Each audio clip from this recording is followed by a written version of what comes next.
बिस्मिल्लाहिर्रहमानिर्रहीम। अस्सलाम वालेकुम एवरीवन। उम्मीद है कि आप सब खैरियत से होंगे। आज की वीडियो का टॉपिक है guess the meanings of unfamiliar words using context clue. ये जो टॉपिक है ये मैंने वोकैबुलरी बिल्डिंग स्किल से लिया है, और वोकैबुलरी बिल्डिंग स्किल खुद एक टॉपिक है कम्युनिकेशन स्किल का।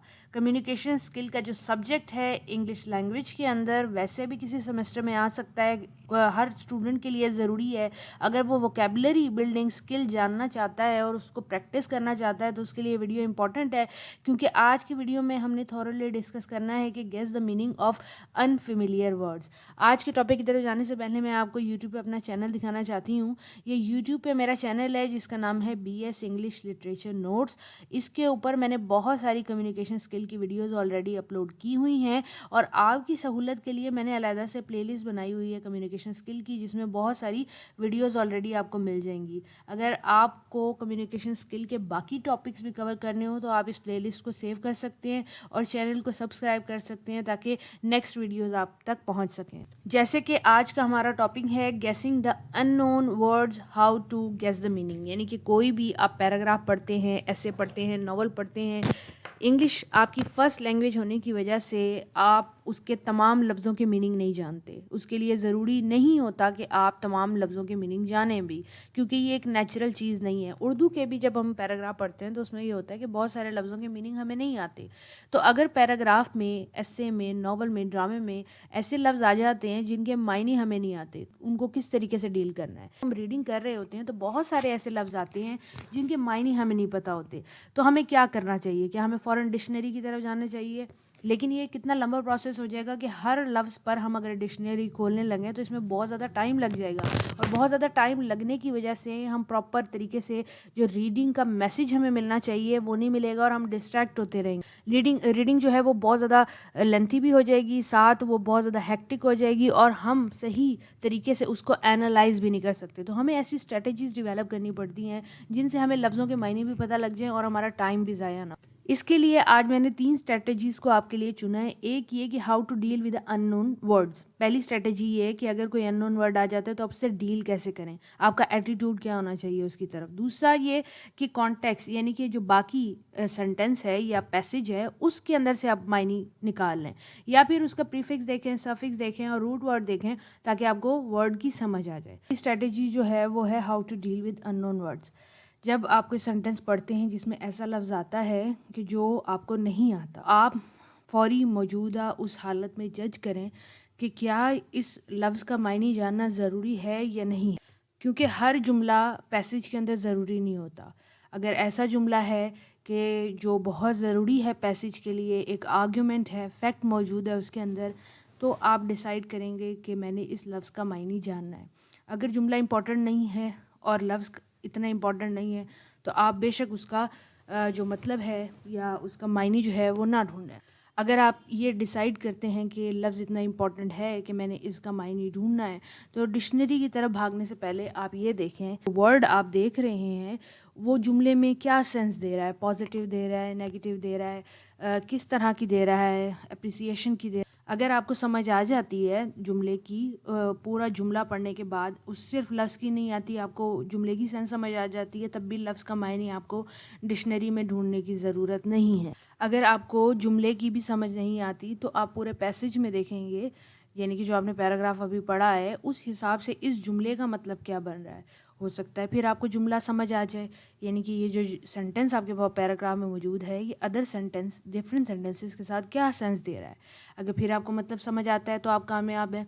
अगर नहीं है तो आप ये देख सकते हैं कि इसके साथ कैसा प्रीफिक्स लगा हुआ है, कैसा सफिक्स लगा हुआ है, अन लगा हुआ है, एबल लगा हुआ है, डिस लगा हुआ है।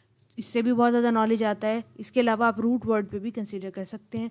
लास्ट में हम जाएंगे रूट वर्ड की तरफ, क्योंकि वो डिक्शनरी की तरफ लेके जाता है। ये एक चार्ट मैंने आपके लिए बनाया हुआ है। इस चार्ट के अंदर आप देख सकते हैं कि अगर आप टेक्स्ट के अंदर, सेंटेंस के अंदर ऐसा वर्ड आपके सामने आ जाता है जिसका मायने आपको नहीं पता, अब वही वर्ड इंपॉर्टेंट है तो आप उसके मीनिंग की तरफ जाएंगे। अगर वर्ड इंपॉर्टेंट नहीं है तो आप अपनी रीडिंग को कंटिन्यू रखेंगे। अगर वर्ड इंपॉर्टेंट है बहुत ज़्यादा तो आप इन चीज़ों को फॉलो कर सकते हैं कि आप دیکھیں کہ ورڈ جو ہے وہ سینٹنس میں کیا پوزیشن رکھتا ہے. اگر سمجھ آتی ہے تو ٹھیک ہے, نہیں تو دیکھیں کہ یہ جو سینٹنس ہے یہ پیراگراف میں کیا پوزیشن رکھتا ہے. اگر نہیں سمجھ آتی تو پھر ہم ڈکشنری کی طرف جاتے ہیں. Then we go to the use of dictionary. Sentence میں دیکھنے سے کیا مراد ہے یا پیراگراف میں دیکھنے سے کیا مراد ہے. ایک ایسا لفظ ہے جس کا مطلب ہی آپ کو نہیں پتا, تو جملے کو بار بار پڑھنے سے کیا فائدہ ہوگا, یا پھر پیراگراف کو دیکھنے سے کیا فائدہ ہوگا, کیا مطلب ہے اس بات کا. تو میں آپ کو جملہ سمجھانے کی کوشش کرتی ہوں ایگزامپل کے تھرو. یہ ایک جملہ موجود ہے کہ although the company's income from sales was higher than expected, it high cost in the form of salaries and other overheads put it in a disadvantageous position.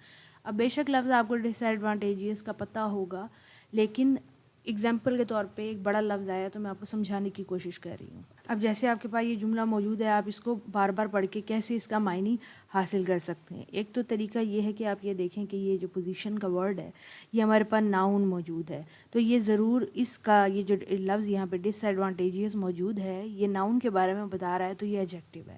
ہمیں یہ بات پتہ لگ گئی کہ یہ کوالٹی کو بیان کر رہا ہے. پھر آپ جیسے جملے کا سٹارٹ دیکھیں گے, یہ although سے سٹارٹ ہے. although کا مطلب ہوتا ہے اگرچہ.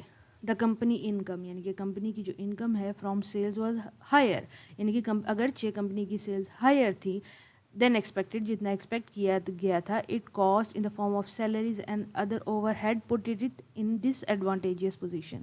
لیکن جو کاسٹ اور سیلریز تھیں انہوں نے اس کو کسی بیڈ پوزیشن میں ڈالا ہوا ہے, کیونکہ انکم تو اچھی تھی, سیلز اچھی ہوئی ہیں, لیکن پھر بھی تاہم ہم کہہ سکتے ہیں اگرچہ یہ چیزیں ہونے کی وجہ سے یہ چیز سامنے آئی.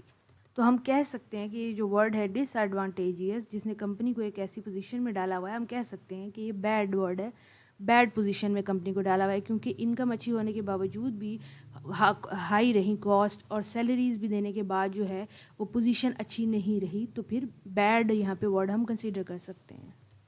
یہ جملے کے اندر ہم نے اس کا معنی ڈھونڈنے کی کوشش کی. اگر ہمارے پاس وائڈر کانٹیکسٹ موجود ہو, یعنی کہ ایک بڑا پیراگراف موجود ہے جس میں سے ہم نے ورڈ فائنڈ کرنا ہے, تو کیسے کریں گے. ایک ایگزامپل آپ کے سامنے ہے کہ although the company's income from sale was higher than expected, high cost in the form of salaries and other overhead put it in a disadvantageous position. This was one of the main reasons why the company folded. This put all 200 of its employees out of work. اب یہاں پہ یہ لفظ اگر folded آپ کو مطلب نہیں سمجھ آ رہا, کمپنی فولڈ ہوئی ہے اور جو 200 ورکر ہیں وہ آؤٹ آف ورک ہوئے ہیں, تو کمپنی ہائر تو نہیں گئی, یعنی کہ کمپنی اوپر نہیں گئی, کمپنی نے ترقی نہیں کی. فولڈیڈ کا مطلب طے ہو جانا ہوتا ہے, تو کمپنی طے تو نہیں ہوئی ہوگی, کیا ہوئی ہوگی, کولیپس ہوئی ہوگی, ختم ہوئی ہوگی, بند ہوئی ہوگی. جبھی 200 امپلائی جو تھے اس کے وہ آؤٹ آف ورک ہو گئے. اب بے شک ہمیں یعنی کہ اس ورڈ فولڈڈ کا کمپنی سے کوئی ریلیشن نظر نہیں آ رہا, کیونکہ ہم کمپنی کو موسٹلی کہتے ہیں کہ وہ کولیپس ہو گئی, بند ہو گئی.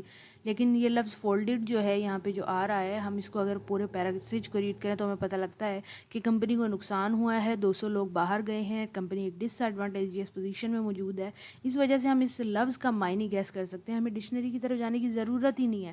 ہمیں کانٹیکسٹ کی وجہ سے پتہ لگ گیا ہے کہ اس لفظ کا معنی بیڈ ہے, برا ہے. اب لاسٹ اسٹریٹجی کی طرف چلتے ہیں جس میں ہم نے پریفکس, سفکس اور روٹ ورڈ کو دیکھنا ہوتا ہے. اسی ایگزامپل کو دوبارہ سمجھنے کی کوشش کرتے ہیں کہ یہ ورڈ آپ کے سامنے موجود ہے جس کو ہم کہتے ہیں کہ ڈس ایڈوانٹیجیس.